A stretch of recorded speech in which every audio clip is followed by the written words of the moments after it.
Végétal. végétal. Là, c'est du savon d'Alep, par exemple, dont la recette est connue depuis le Moyen-Âge, en fait. Voilà. Et toujours avec de la sauge qui donne son odeur et ses propriétés aussi.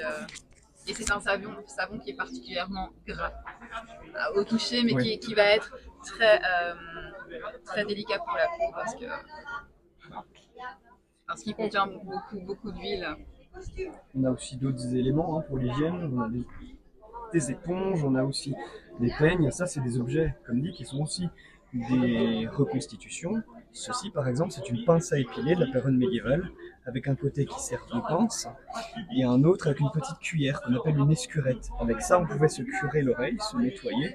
Et donc, on a des ustensiles comme ça. On sait aussi qu'au Moyen-Âge, il y a des recettes de pâte pour se laver les dents, cette pâte pour les dents. On pouvait fabriquer avec de la poudre de coquille d'œuf, de la poudre d'os de sèche ou de la poudre de pierre-ponce. Et on peut fabriquer avec de l'huile, comme ça, une sorte de pâte qu'on frottait sur les dents. Donc il y a plein de documents qui nous sont quand même parvenus. On sait que les gens avaient quand même certaines techniques pour se laver. Et on sait aussi qu'il y avait des établissements dans toutes les villes, comme Châtenois, Célestat ou n'importe quelle ville autour. Et bien au XIIIe, XIVe siècle, ici, il devait y avoir des estuves. C'est une sorte de bain public où les gens allaient se retrouver pour se baigner, pour discuter, pour conclure des affaires. C'était un bain où les gens allaient souvent et ils payaient pour ces services-là. Voilà.